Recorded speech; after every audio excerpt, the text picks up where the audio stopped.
नमस्कार मित्रों, मैं कानाराम सैनी मेरे YouTube चैनल संस्कृत ज्ञान गंगा में आपका हार्दिक स्वागत करता हूं। पिछले वीडियो में हमने दर्शन को पढ़ाना प्रारंभ किया था, देखना प्रारंभ किया था। पिछले वीडियो में हमने देखा था दर्शन शास्त्र का संक्षिप्त परिचय। उसमें सबसे पहले आस्तिक दर्शन, जो 6 आस्तिक दर्शन, सांख्य, योग, न्याय, वैशेषिक, पूर्व मीमांसा और उत्तर मीमांसा, उन 6 ही आस्तिक दर्शनों के प्रवर्तकों के बारे में, उनके पूर्ण नामों के बारे में हमने जाना था। उसके बाद जो 3 नास्तिक दर्शन है, चारवाक, बौद्ध और जैन, उनके बारे में जाना था। उसके बाद हमने सांख्य कारिका ग्रंथ का थोड़ा संक्षिप्त परिचय जाना था। हमने जाना था कि जो सांख्य कारिका है उसके जो लेखक है, कर्ता है, वो ईश्वर कृष्ण है, और जो सांख्य कारिका ग्रंथ है उसमें 70 कारिकाएं हैं। कुछ विद्वानों के अनुसार सांख्य कारिका ग्रंथ में 72 कारिकाएं भी मानी जाती है। फिर हमने आगे जाना था कि सांख्य कारिका जो ग्रंथ है उसके कुछ उपनाम हैं। एक उपनाम इनका सांख्य कारिका का हिरण्य सप्तति, स्वर्ण सप्तति, और एक उपनाम इनका कणग सत्री है।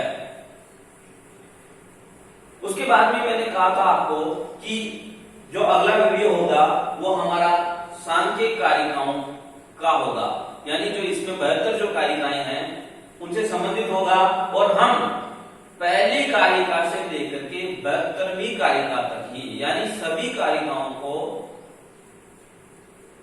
बहुत ही विस्तार से और बहुत ही सरल तरीके से समझने का प्रयास करेंगे।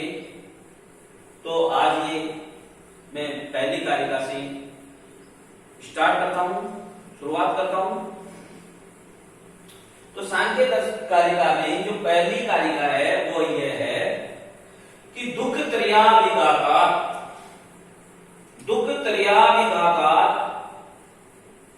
जिज्ञासा तद अपघात के हेतु दृष्टि सा अपार्था चेत नैकांतिक अत्यंतो भावात्।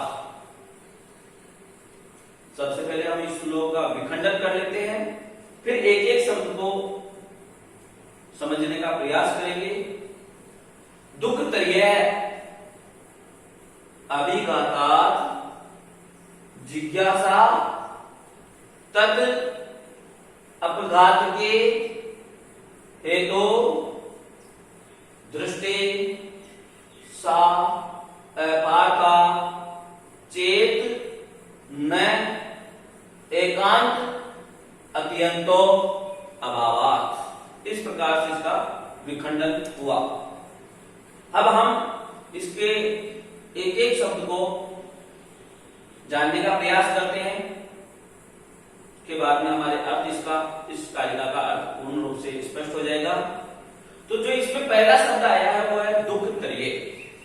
सांख्य कारिका के अनुसार 3 प्रकार के दुख माने गए हैं। 3 प्रकार के दुख होते हैं। कौन कौन से होते हैं? पहला दुख होता है आध्यात्मिक दुख।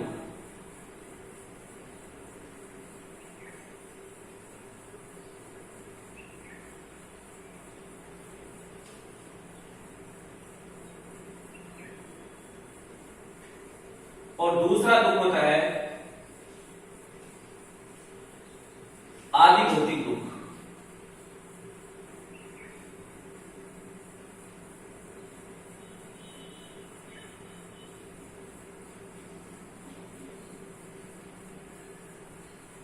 और जो तीसरा दुख माना गया है वो दुख है आदि देवी दुख।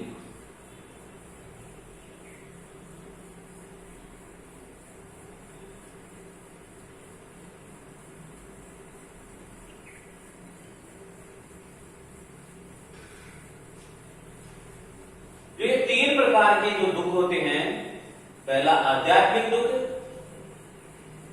दूसरा आदि भौतिक दुख और तीसरा आदि दैविक दुख। इन तीनों प्रकार के दुखों में समस्त जगत के समस्त संसार संसार के दुख शामिल हो जाते हैं। तो जो आध्यात्मिक दुख है उसमें कौन कौन से दुख माने गए हैं? इसमें माने गए हैं शारीरिक व मानसिक दुख।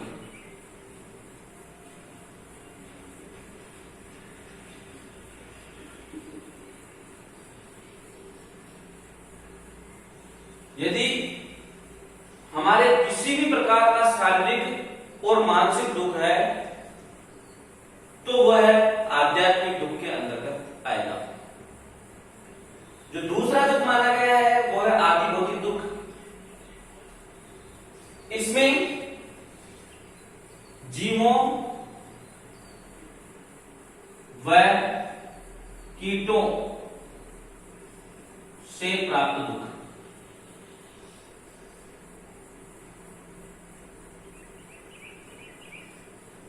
यानी यदि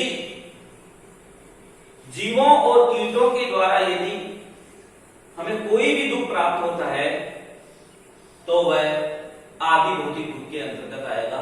जैसे वर्तमान समय में कोरोना की बीमारी चल रही है तो यह कोरोना की बीमारी कीटों के द्वारा, जीवों के द्वारा ही प्राप्त है। इस कारण से यह आदि भौतिक दुख के अंतर्गत आएगा। तीसरा जो दुख है वह है आदि दैविक दुख। इन दुखों में, आदि व दैविक दुख में अतिवृष्टि,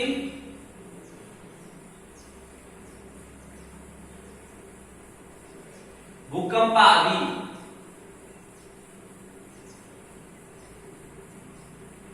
आदि से प्राप्त दुख।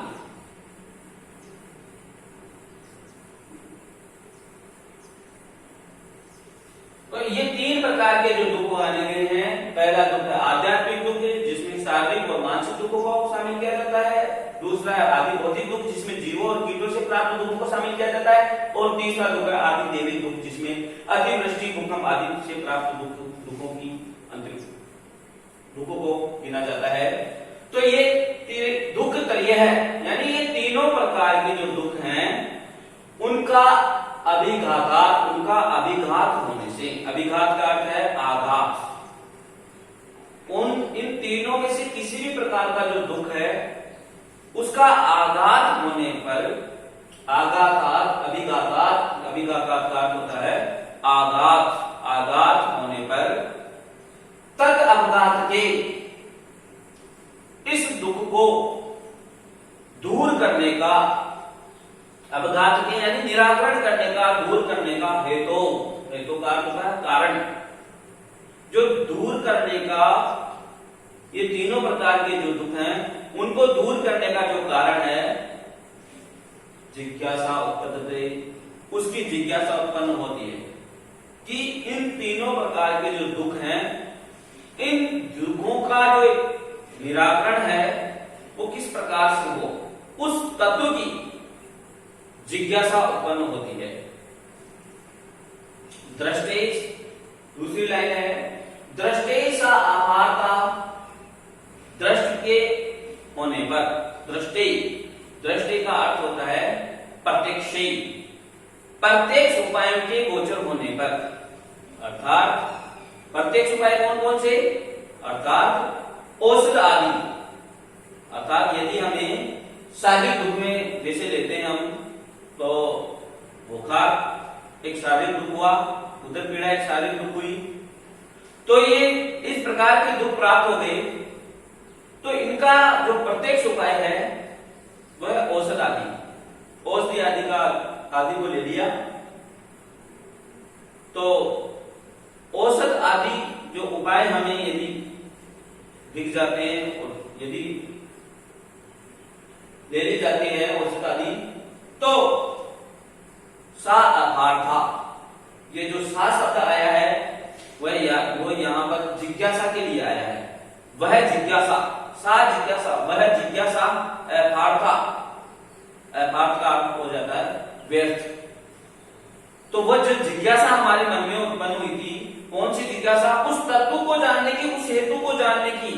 निराकरण का जो हेतु है, वो तत्व है, उसको जानने की जो जिज्ञासा हमारे मन में जो उत्पन्न हुई थी, हमारे दिमाग में जो उत्पन्न हुई थी, सा था, वो व्यर्थ है। दृष्ट उपायों के गोचर होने पर, दृष्ट प्रत्यक्ष उपायों के गोचर होने पर वो व्यर्थ है, वो जिज्ञासा व्यर्थ है। चेत न, ऐसा नहीं कहना चाहिए। क्यों नहीं कहना चाहिए? क्योंकि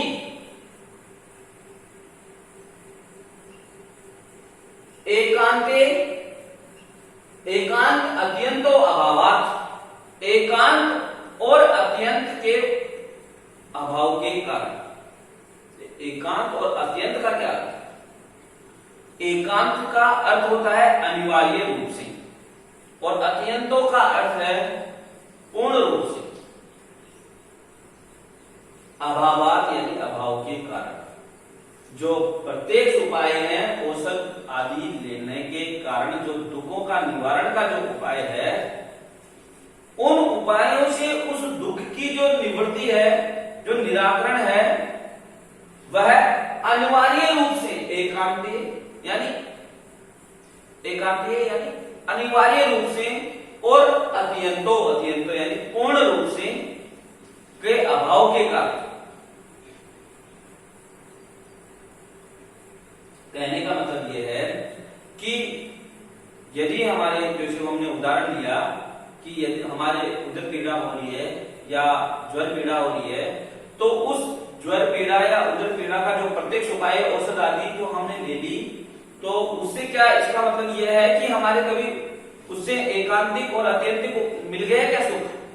एकांतिक और अत्यंतिक सुख मिल गए क्या? यानी पूर्ण रूप से और अनिवार्य रूप से कभी ये पीड़ा वापस नहीं होगी क्या? ऐसा नहीं है। कल हुई थी, 10 दिन बाद में फिर वापस हो जाएगी, 1 महीने बाद में हो जाएगी, 1 साल बाद में हो जाएगी, लेकिन वो पीड़ा वापस हो जाती है। तो उसका पूर्ण रूप से और अनिवार्य रूप से निराकरण नहीं हुआ। किनके द्वारा? दृष्ट उपायों के द्वारा। जो प्रत्यक्ष उपाय है उनके पूर्ण रूप से और अनिवार्य रूप से अभाव के कारण उनका निराकरण नहीं हुआ। इसीलिए जो हमारी जो जिज्ञासा उत्पन्न हुई थी, उस हेतु को जानने की, उस तत्व को जानने की, वह व्यर्थ नहीं है। कहने का मतलब वो व्यर्थ नहीं है, हमें उसको जानना चाहिए। ये इस सांख्य कारिका की जो पहली कारिका है उसका अर्थ है। मैं सोचता हूं आपके निश्चित रूप से इस कारिका का अर्थ समझ गए होंगे, आ गया होगा। मैं वापस इसका एक बार वापस अर्थ बता देता हूं, उसके बाद में हम दूसरी कारिका को समझने का प्रयास करेंगे। 3 प्रकार के जो दुख हैं, आध्यात्मिक दुख, अधिभौतिक दुख और आदिदैविक दुख के आघात से उत्पन्न दुख के निवारण का जो हेतु है, कारण, उसकी जिज्ञासा उत्पन्न होती है। दृष्ट उपायों के गोचर होने पर वह जिज्ञासा व्यर्थ है, ऐसा नहीं कहना चाहिए। क्योंकि उन उपायों में, दृष्ट उपायों में अनिवार्य रूप से और पूर्ण रूप से दुख का निराकरण संभव नहीं है। ये पहली कारिका का अर्थ हुआ। उसके बाद में दूसरी कारिका को हम पढ़ते हैं। दृष्टवदनानुसर्विक से ही विशुद्धि सयातिशय युक्त तद विपरीत श्रेयान व्यक्ता व्यक्त ज्ञ विज्ञानात्। दूसरी कारिका का विखंडन करके देखते हैं पहले। दृष्टवत आनुसर्विक है, स ही अविशुद्धि सयातिशय युक्त है, सय अतिशय युक्त है। तद विपरीत है श्रेयान व्यक्त अव्यक्त ज्ञ विज्ञानात्। इतने शब्द हैं इसमें, एक एक शब्द का अर्थ करते हैं। पहला शब्द है दृष्टवत। इसका अर्थ मैंने ऊपर ही बता दिया था। दृष्ट का अर्थ होता है प्रत्यक्ष। तो प्रत्यक्षवत यानी प्रत्यक्ष उपायों के समान आनुसर्विक है। जो आनुसर्विक उपाय है वह भी प्रत्यक्ष उपायों के समान ही है। आनुसर्विक उपाय क्या होते हैं? आनुसर्विक का यहां पर अर्थ है वैदिक उपाय। जो आनुसर्विक वैदिक उपाय हैं उन वैदिक उपाय भी दृष्टवत जो प्रत्यक्ष उपाय है उसके समान है। वैदिक उपाय कौन कौन से होते हैं? वैदिक उपाय हैं यज्ञ आदि करना, दुखों की निवृत्ति के लिए हम यज्ञ आदि करते हैं। तो जो यज्ञ आदि जो करते हैं वो यज्ञ आदि है वह भी दृष्ट उपाय के समान है, प्रत्यक्ष उपाय के समान है। क्यों? इसका क्या कारण है? तो इसका कारण आगे ईश्वर कृष्ण जी ने बताया है कि वो क्यों है प्रत्यक्ष उपाय के समान। क्योंकि ही यानी निश्चित रूप से स यानी वो जो वह उपाय है आनुसर्विक उपाय वैदिक उपाय वह उपाय अविशुद्धि सया अतिशय युक्त है। अविशुद्धि सय और अतिशय दोषों से युक्त होता है। उसमें अविशुद्धि सय और अतिशय दोष आ जाने की संभावनाएं बहुत होती है। जैसे यज्ञ आदि हम करवाते हैं तो उसमें जो पंडित होते हैं उन पंडितों के द्वारा यदि एक भी स्वर का गलत उच्चारण कर दिया तो यजमान की हानि हो जाती है। जो यज्ञ आदि है जो लाभ के लिए करवाया जाता है और हानि हो जाती है। क्यों? क्योंकि एक भी स्वर का यदि गलत उच्चारण कर दिया, जैसे हमने पढ़ा है सुना है कि इंद्र शत्रु वर्चस्व यजमान यज्ञ करवा रहा था, इंद्र का शत्रु था और इंद्र को पराजित इंद्रदेव को पराजित करने के लिए यज्ञ करवाया। उसने अपनी शक्ति को बढ़ाने के लिए यज्ञ करवाया। तो जो पुरोहित था जो पंडित था उसने इंद्र इस शब्द को वेदों में उदात अनुदात स्वर इस प्रकार से 3 स्वर चलते हैं। तो इस इंद्र जो शब्द है इसको उदात को अनुदात या अनुदात को उदात में बोल दिया, यानी उल्टा बोल दिया। उदात बोलना चाहिए था वहां पर उसने अनुदात बोल दिया, या अनुदात बोलना चाहिए था उस जगह उसने उदात उच्चारण कर दिया। उस उच्चारण के कारण उस शब्द का अर्थ चेंज हो गया, बदल गया। जो इंद्र शत्रु वृद्धस्व उसका अर्थ इस प्रकार से करवाया जा रहा था, वो यज्ञ जो करवाया जा रहा था वो पुरोहित वो यजमान के लिए करवाया जा रहा था कि ये जो इंद्र का शत्रु है, इंद्र को जो पराजित करना चाहता है, इसके बल में वृद्धि हो। लेकिन उस उच्चारण दोष के कारण जो उच्चारण दोष हो गया, उस दोष के कारण उस इंद्र शत्रु वर्धस्व इस उक्ति का अर्थ बदल करके हो गया कि इंद्र रूपी शत्रु बढ़े। तो उसमें से इंद्र जो देव थे उनकी ही शक्ति में वर्धन हुआ और यजमान को हानि उठानी पड़ी। तो इसीलिए कह रहे हैं ईश्वर कृष्ण जी कि जो आनुसर्गिक उपाय है वो दृष्टवत है, जो प्रत्यक्ष उपाय के अनुसार है। क्योंकि जो आनुसर्गिक उपाय वैदिक उपाय है उन उपायों में अविशुद्धि सय और अतिशय आदि दोष होने की संभावनाएं होती है। ये दोष हो सकते हैं। इसीलिए तो फिर हमारे भी मन में कि वैदिक उपाय भी संभव, वैदिक उपायों से भी दुखों का निवारण संभव नहीं है और प्रत्यक्ष उपायों से तो औषधि आदि से तो संभव है ही नहीं। तो फिर कौन सा उपाय है? जो जिज्ञासा उत्पन्न हुई थी उसके निराकरण की, तो उसका उत्तर यहां आता है। लास्ट वाली कारिका में, ये लास्ट वाली लाइन में, दूसरी कारिका की लास्ट वाली लाइन में, तद विपरीत श्रेयान, उनसे विपरीत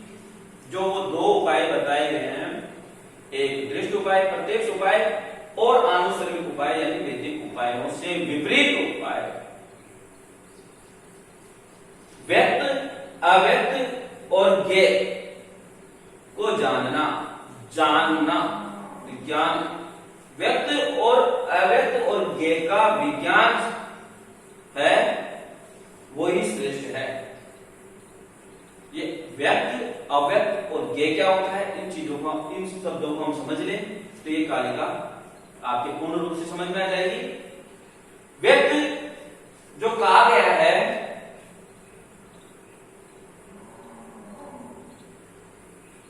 वह, ये व्यक्त जो शब्द सांख्य कालिका में कहा गया है, सांख्य कालिका में 25 तत्व माने गए हैं। तो उन 25 तत्वों में से प्रकृति और पुरुष, इन दो तत्वों को छोड़ दिया जाए तो जो बाकी बचे जो 23 तत्व हैं वो व्यक्त तत्व कहे गए हैं। इस व्यक्त तत्व में कितने तत्व आ गए? 23 तत्व। अब ये 23 तत्व कौन कौन से हैं, ये भी मैं आपको थोड़ा संक्षिप्त में बता दूं। वैसे आगे इनका विस्तार से वर्णन आएगा, प्रत्येक तत्व का वर्णन आएगा, लेकिन मैं आपको यहाँ अगली कारिका में स्पष्ट हो जाएगा। लेकिन यहाँ भी थोड़ा बता देता हूं कि जो 23 तत्व हैं उनमें कौन कौन से आएंगे। एकादश इंद्रिय,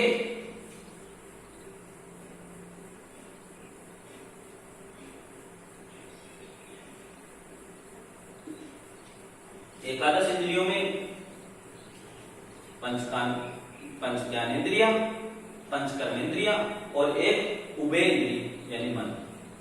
11 इंद्रिया हो गई। उसके बाद जो आता है वो पंच तन्मात्राएं,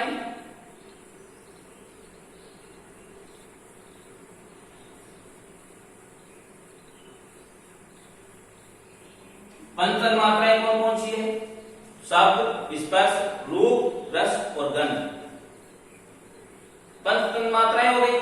और इन पंच तन्मात्राओं से उत्पन्न जो है पंच महाभूत।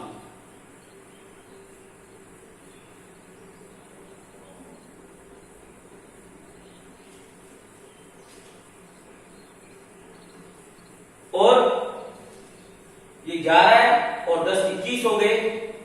और एक महत तत्व और एक अंधकार तत्व। महत यानी होती है बुद्धि और एक अहंकार तत्व। इस प्रकार से ये 23 तत्व माने गए हैं। ये 23 तत्व हैं। इन 23 तत्वों को व्यक्त तत्व कहा गया है। दूसरा जो शब्द आता है अव्यक्त तत्व, वह अव्यक्त तत्व आया है।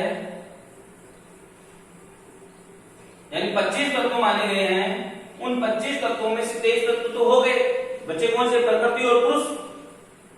तो जो अव्यक्त तत्व माना गया है वह प्रकृति को माना गया है।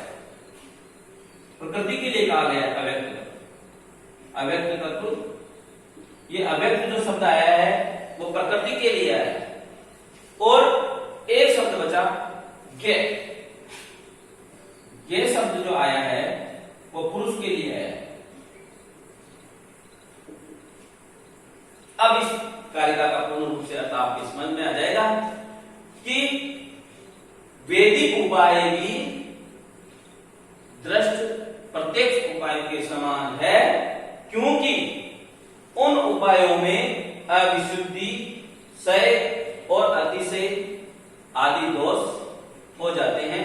वो उपाय क्षय, अतिशय, अविशुद्धि, क्षय, अतिशय आदि दोषों से युक्त होते हैं। इसीलिए वो वैदिक उपाय हैं, वो भी प्रत्यक्ष उपायों के समान है। इन दोनों उपायों के विपरीत, तद विपरीत, इन दोनों उपायों के विपरीत, किन दोनों उपायों के विपरीत? प्रत्यक्ष और वैदिक उपायों के विपरीत व्यक्त यानी 23 तत्व, इंद्रिय, षोडश गण, पंचमहाभूत, महत और अहंकार, इन 23 तत्वों यानी व्यक्त तत्वों और अव्यक्त प्रकृति और ज्ञेय यानी पुरुष, इन तत्वों का जो ज्ञान है वो भी श्रेष्ठ है, श्रेयान यानी श्रेष्ठ कार्य है, श्रेष्ठ उपाय है।